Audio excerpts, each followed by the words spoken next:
Tras las elecciones en Brasil en el día de ayer, la victoria de Dilma Rousseff por un margen mucho más acotado del que algunos imaginaban, tras la irrupción de Aécio Neves como segundo y nítido en esa misma elección, el derrumbe de Marina Silva, que en algún momento irrumpió en la campaña y que algunos presagiaban que podía ser presidenta, con el escaso 21% de los votos que terminaron contabilizando anoche a última hora. Bueno, por supuesto que empezaron los análisis, qué va a pasar de cara a fin de mes cuando en el balotaje se encuentren Aécio Neves, hijo de un expresidente además, finalmente con Dilma Rousseff, que aspira a su reelección. Y yo recuerdo que uno de los analistas, argentino él, que está radicado en Brasil hace un buen tiempo, que da clases en la Universidad de San Pablo, Gustavo Segre, alguna vez me dijo, mirá, la verdad es que el escenario es un balotaje entre Dilma Rousseff y Aécio Neves. Y da la impresión que en el balotaje Aécio Neves va a ser el nuevo presidente de Brasil. Yo escuché atentamente, me resultó distintivo, dije, ¿será tan así? Bueno, hoy parece marcarle la cancha un poco a Dilma Rousseff y da la impresión que hay mucha preocupación en el Partido de los Trabajadores. Y estoy con Gustavo Segre para hablar de estas cuestiones. Gustavo, el gusto de escucharte. ¿Cómo estás? ¿Qué decís? Buen día. ¿Qué tal? ¿Cómo te va? Buen día. El gusto es mío. Bueno, Gustavo, a ver, ¿seguís pensando, ahora más que nunca intuyo, que Aécio Neves puede ser claramente el próximo presidente y que está más cerca que Dilma inclusive de cara al balotaje? Yo creo que sí. Cuando mencioné esa información sobre que, en mi opinión, el candidato que iba a pasar a segunda vuelta era Aécio Neves, las encuestas decían totalmente lo contrario. Pero me daba la sensación de que en la foto de la encuesta en ese momento había un voto emotivo y no un voto racional. Y que cuando se manifestara el voto racional en las urnas, los electores iban a preferir que el segundo turno sea con Aécio Neves.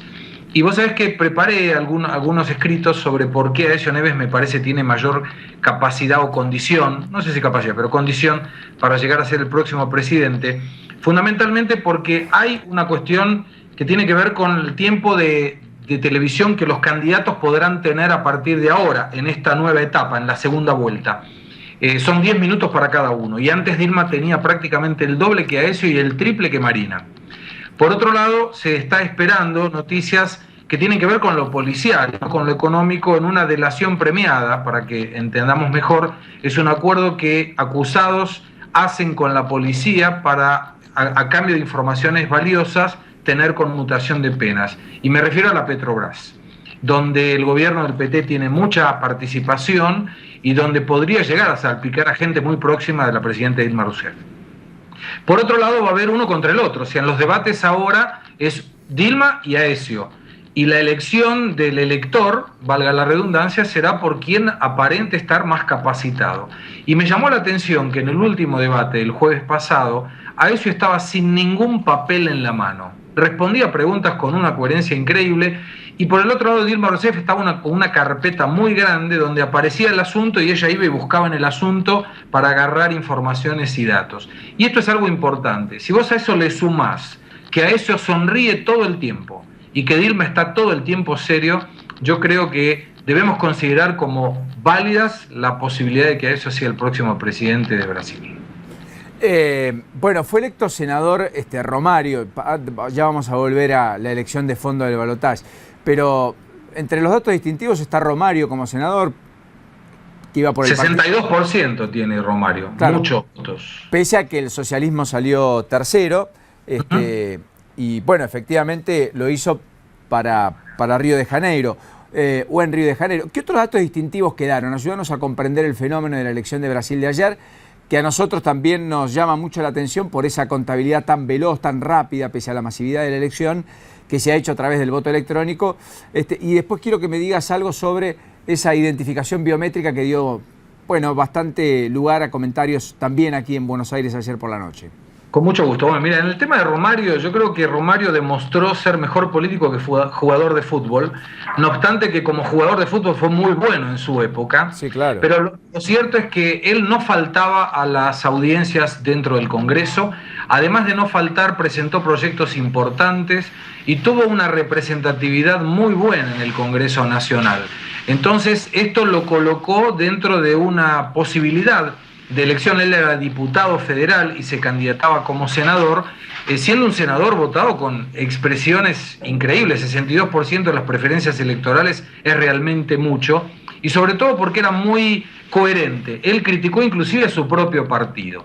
Y esto es algo muy interesante, porque es raro que un candidato que ganó critique a su partido que lo hizo ganar, ¿no? Lo cual te muestra que tiene una independencia bastante interesante.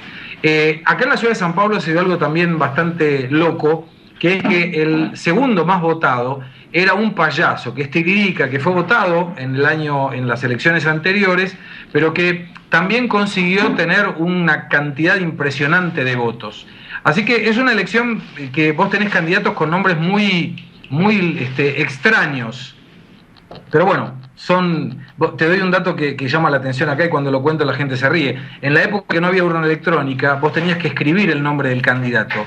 Y cuando escribías el nombre del candidato, el candidato más votado en un momento fue Cacareco, que era el hipopótamo del zoológico. Qué impresionante, ¿eh? Qué impresionante. El hipopótamo del zoológico, a propósito de esa referencia y de ese conocimiento que tendrían todos. ¿La identificación biométrica funcionó bien? Funcionó bien, pero fue más lenta. O sea, le da la seguridad y transparencia, pero fue lenta porque el tiempo promedio, que era 1 minuto 20 segundos para elegir 5 cargos en el caso de la urna electrónica, llegó a prácticamente 5 minutos en el caso de la urna biométrica. Correcto. Y Gustavo, lo último, ¿en qué contexto económico se va a votar el balotaje? Digamos, ¿dónde está la economía para comprender un poco el humor social del brasileño medio, que es el que va a definir efectivamente la próxima elección? La economía está mal, o sea, el único referente que tiene el gobierno de Dilma en este momento es controlar la inflación. La inflación para los estándares brasileños es alta, 6,5% al año, no obstante que decir eso en Argentina sería estar en el paraíso, ¿no? Pero el gobierno lo que ha hecho en una política monetaria bastante simplista fue aumentó la tasa de interés, con eso enfrió la economía, paró la demanda y entendió que con eso era suficiente para mantener la inflación bajo control. Lo que pasa es que no hizo una reducción del gasto público, y al no haber hecho una reducción del gasto público, lo que genera es una condición parcial de este control de la inflación que estaba tanto defendiendo. El país no crece. Si vos te pones a pensar que un país como Brasil debe crecer en el año 2014 menos que el 0,5%, es algo, la verdad, muy penoso para el tamaño, para la escala y para el mercado que tiene, ¿no? Claro. Gustavo, entonces, finalmente, si vos te tuvieras que inclinar por alguno de cara al balotaje, ¿dirías Aécio o Dilma el día después? Aécio. Sí, Aécio. Yo creo que va a haber una dicotomía importante, cambio o continuidad. Para mí el eslogan de la campaña pasa a ser ese.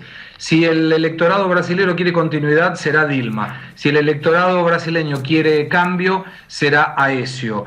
Y lo más importante es que el secreto estará en la gente de bajos recursos, porque el de clase media y alta no la vota Dilma. Y lo que tienen que tratar de conseguir los dos es captar la atención del de bajos recursos, donde Dilma dirá que Aécio va a parar los planes sociales y Aécio dirá que va a continuar con los planes sociales. El que tenga más contundencia en su afirmación será el próximo presidente de Brasil.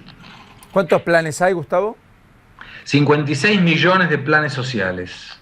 Sobre una población de 200 millones, pero 142 millones de votantes, no es poco, ¿eh? Impactante. Gustavo, gracias por este ratito. Hasta la próxima, ¿eh? Muy gentil. Que siga muy bien, hasta luego. Gustavo Segre, profesor de la Universidad de San Pablo, argentino, que está radicado en Brasil desde hace mucho tiempo, que comprende el fenómeno brasileño como pocos y que nos ha ayudado a entender básicamente lo que ha pasado ayer y lo que viene, con una apuesta riesgosa quizás en lo personal en términos de pronósticos, pero cada vez más visible de poder concretarse, en particular después de la contabilidad de votos de anoche a última hora.